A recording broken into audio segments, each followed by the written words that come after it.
What is going on, guys? Welcome to 31 Days of Horror. I am Morgan Film Fan, and let's jump into some scares, alright? So this is day 2, and on day 2 I was watching Fire in the Sky, which I believe was released in 1993. Basically, I love this movie. I love the hell out of it, actually. I think I'm going to give it 4 out of 5, possibly a 4.5 out of 5, but I definitely give it 83 or above. I loved everything that this film was basically going for. Now, you have your alien abduction film, and they're hit or miss, man. Like, even the ones that critics don't love can still be good. It's just a really hard genre to hit more than miss kind of thing. And with Fire in the Sky, obviously it has its flaws. Like, I'm not gonna sit here and review the film and praise the film like it's like the best alien film ever made. No. But it's based on a true story, and it's based on the recollection of the people who experienced this thing.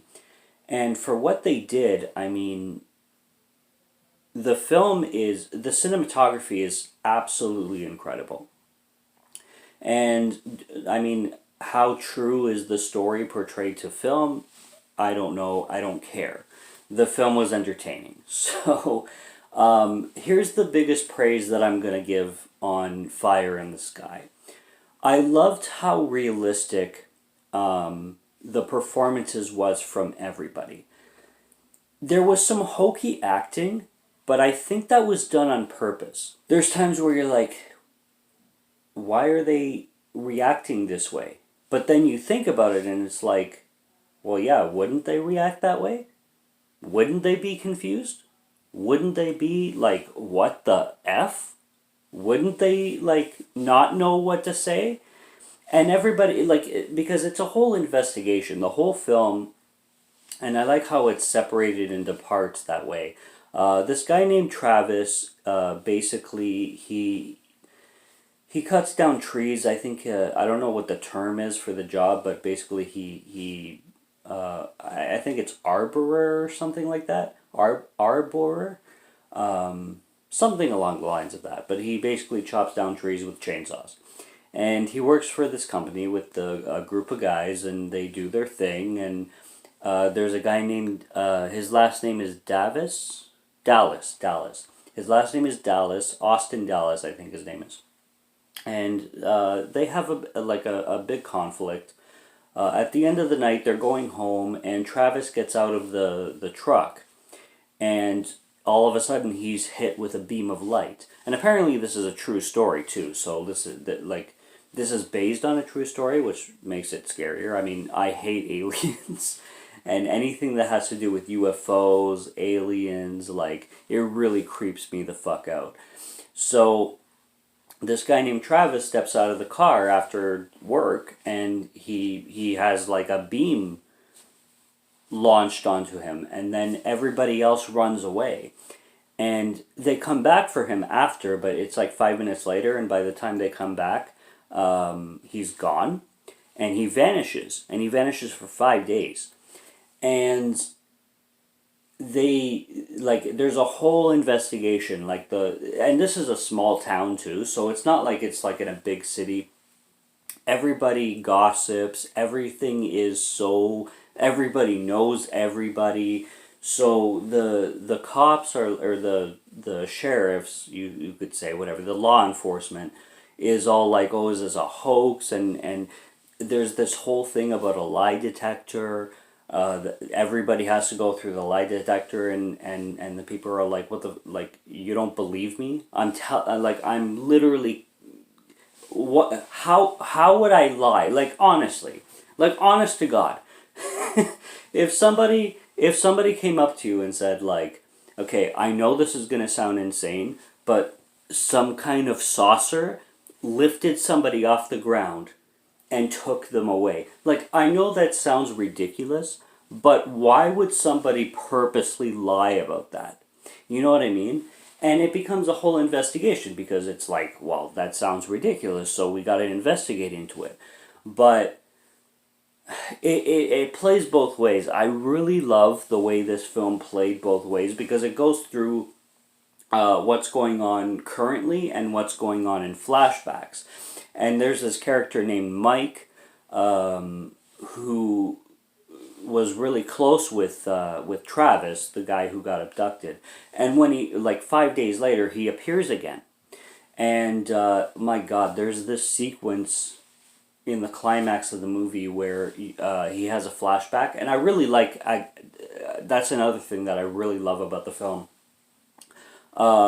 because he doesn't remember anything, and according to people who claim they've been abducted, that there's two things. One, they don't remember anything, nothing, zero, and two, they usually get abducted again. Now, in Fire in the Sky, he doesn't get abducted again, but he doesn't remember shit when he comes back. He's just in some kind of like telephone booth, and he's shivering and he's screaming, and like all of his friends are like, "The hell happened to you, man? Where'd you go?" He doesn't remember anything. And then there's this paparazzi guy. I think his name is let me find it. Jarvis. This paparazzi guy is like, he believes in like alien conspiracies and all this stuff. And he's in this guy's face. This guy's like trembling. He can't speak. And here's Jarvis like, "Oh, I'm so glad I found you. Tell me about your alien experiences." Oh my God, who invited that guy? And do you have any compassion at all? Like, what kind of person is you see somebody suffering and hyperventilating, and they can't even put words and sentences together, and you're like, "Tell me about this, tell me about that, tell me about that." Oh my, it's like, holy shit. I would snap his neck. If it's like, give the man some space. That's what you generally do. Let alone when somebody is completely naked, covered in sweat, trembling and terrified for their life, and you're like, "Give me an interview." Go fuck yourself. Basically. It's insane. And I really like the ending, how it wrapped up. I didn't love it, but I really appreciated it. Because I find this film is at the core of its message, it's trying to portray a story, a true story, I should say, of what this man experienced and what he went through in his. He claims he was abducted, and true, not true, who's to say? I mean, fuck, I don't. We're so small as human beings. Is it impossible that there could be alien abduction? Who am I to say? I don't know. But in the authorities' perspective too, it's like, like, I don't blame them. It's like, is this guy crazy? Like, we need to do a psychological analysis, which came into the lie detector test and everything. And also there was like a conflict between Travis, who got abducted, and another guy named, his last name was Dallas, in the job. So there's that to investigate. So I don't blame the law authorities. But come on, give this... Like, there's a scene in the hospital where Travis is, like, once he's found, Mike has a conversation with Travis. He, like, basically broke himself in because he wasn't allowed to be there. But he has a conversation with Travis, and Travis is, like, getting mad at Mike because he claims that he was left behind, which I'm fully with Travis. Like, he was left behind. Because when this situation happened, there was some flying thing, and everybody ran off and left him abandoned. Like this light strike struck Travis, and then everybody else fucked off. And then they're like, "Oh shit, we shouldn't have done that. We need to go back for Travis. You shouldn't have left him behind." So I was fully with Travis. But there's this whole confrontation in the hospital where Mike is like, "Well, if you hadn't gotten out of the truck in the first place, this whole situation wouldn't have happened." So there's a lot of things that happens with everybody in the movie. I love the dynamic of showing the situation and then like currently, and then showing the flashbacks. And I'm gonna end this video off with how much I love. I mean, it's so disturbing, the climax of the movie, when you actually experience Travis's flashback, and how like everything they do visually is fucked, but just the way they introduce it too, because he basically has a panic attack, and they're like, everybody's having dinner, he's with his wife, and then he has a panic attack, and he like hides under the table, and then he gets a little drip of maple syrup on his cheek, or on his, like, underneath his eye.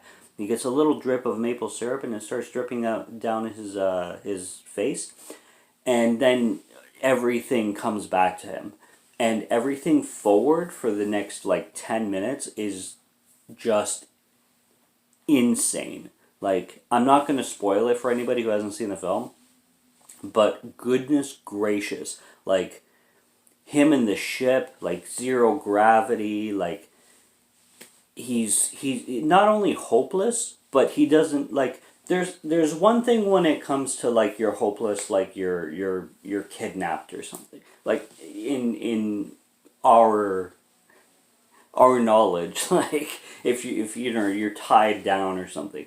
But it's another thing when, like, there's, like, holy shit what this guy experiences. Like, if that is real, if he actually went through that, may God, it's insane. Man, there is nobody I know that deserves that. Like, it's like hell. You know, I don't believe in hell, but if that would be like hell, and nobody deserves that kind of treatment and experience, kind of thing. So yeah, I think I give Fire in the Sky 82 out of 100. Why out of 100? Because I hate decimals. But it's a high 4, or it's in the low 4.5. But above 4 for sure. Like, I'd say 4, probably, because 82 is a 4. But it's a high 4. Like, very high 4. So I loved it. I had a great time with it. It's now one of my favorite films about extraterrestrials that I've ever seen. And I highly recommend it if you have the stomach to experience something like that. So that's day 2 of 31 Days of Horror. Subscribe to Morgan Film Fan if you like to hear my voice, or if you like my film reviews. Check out what's on the channel already. Stay tuned for next review if you're interested. And until next time, take care and cheers, and we'll see each other again.